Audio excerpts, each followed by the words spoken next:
mga mi, ngayong araw nga gagawa tayo ng iba't ibang klase ng food bundle tulad ng mga 3-5 bundle namin, mga party box, at iba't ibang klase ng ulam tray. Una muna natin gagawin ay itong ating puto butter mga mi, minimix lang natin hanggang sa medyo kuminis na at kapag ganyan na yung consistency ay pwede na natin itong ilagay sa ating molder. Ang next naman natin gagawin ay itong mga toppings sa ating mga pansit tulad ng pansit bihon at saka pansit canton. Dito nga ay pine-prepare na namin ang aming mga gulay para sa pansit. Ganito talaga yung ginagawa namin sa umaga mga mi, para mamaya toppings na lang ng toppings after maluto ng mga putahe. Ang dami nga palang natutuwa sa aming puto cheese kasi ang lalaki daw ng keso. Ganito nga pala kami maggayat ng aming keso mga mi, at saktong-sakto nga lang ito para sa medium size namin na puto. Sobrang dami talaga naming niluluto kaya kailangan talaga namin ng sulit gas araw-araw para meron kaming mga pasobra kapag naubusan kami ng gas. Per batch kasi ang luto namin, tulad itong Maha Blanca, pangalawang batch na namin to ng pagluluto. Halos lahat kasi ng aming lutuan ay puro gas na. Dito sa aming high pressure cooker, dito rin sa aming steamer ay gas din ang aming ginagamit. Ganito naman mga mi ang pagpe-prepare namin ng puto cheese para sa mga bago pa lang sa aming nanonood. Nilalagay namin siya sa butter dispenser. Medyo nakakangalay siya pero sanay na rin yung mga staff namin. Then ang mga puto cheese namin mga mi,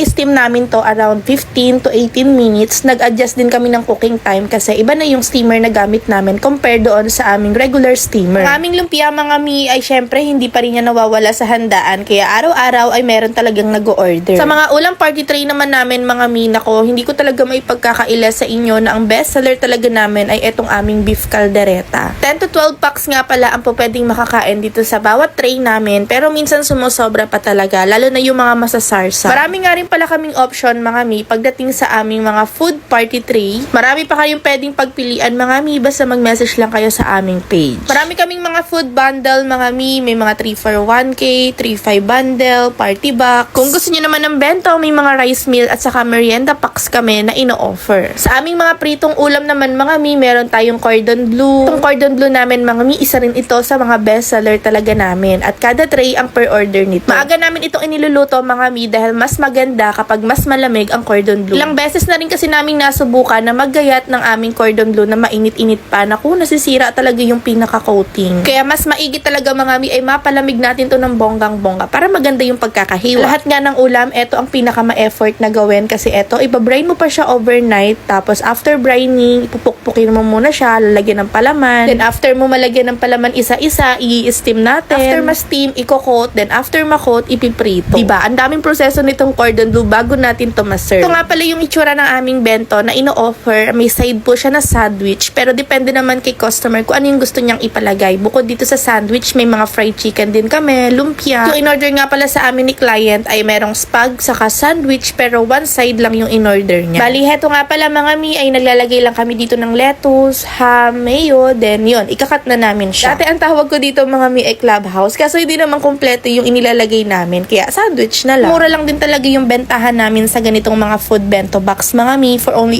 85 pesos. May chicken na, may sandwich tapos may spaghetti pa. Alam nyo naman sa food business mga mi talagang napakahirap mag-costing at napakahirap magpresyo ng mura kasi sobrang mahal na talaga ng mga bilihin. Pero hanggat maaari mga mi ay talagang pinipilit namin na makapag-offer kami ng mga lowest price na bundle. Napasok pa rin sa panlasa ng ating mga client. Yun yung 3-5 bundle namin mga mi, 9 pieces na bilao na. Iba't ibang klase pa yun na putahe. Double chicken kasi yung 3-5 bundle namin kaya yung iba ginagawa nilang flavored chicken at nag-a-add lang sila ng 50 pesos. Marami tayong mga grilled mga mi tulad nitong ating barbecue at saka grilled chicken. Itong nakikita nyo mga box mga mi, ilalagay namin yan sa party box. Ang party box namin mga mi ay good deal talaga to para sa mga family or small family na nakikrave, merong konting celebration. Ang pinakamura naming bundle sa aming party box mga mi ay yung 1,329 at kapag nga umabot ang inyong party box ng worth 1,599, may libre naman itong soft drinks. Dito nga mga mi ay ipine-prepare naman namin yung mga fried chicken na kasama sa aming 3-5 bundle. Halos ito nga pala mga mi ay order na 3-5 bundle kaya ayan, prepare muna tayo. 3 sets kasi yung ipine-prepare namin. Gusto mo naman ay may mga gulay-gulay ang inyong ulam mga mi, ayan, meron tayong kare-kare. Crispy kare-kare nga pala ito mga mi. Meron naman tayong Bicol Express do sa dulo at saka sipo egg. Kaming seafood chop suey mga mi at saka eto, inilalagay na natin itong ating grilled chicken sa ating party box. Kakatuwa nga mga mi dahil taon na rin kami nagservisyo dito sa aming munting kusina at marami na rin talagang pinagbago. Marami na rin in-improve at medyo lumaki-laki na rin ang ating Mami Rose Kitchen. Thank you sa mga customer namin mga mi, maparami man ang order or mapasakto lang ang order, ay talagang malaking tulong yon para lagi kaming magkaroon ng benta. Anyways, mga mi, ayun lang muna ang ganap namin for today's video. See you ulit sa aming luto serye. Bye!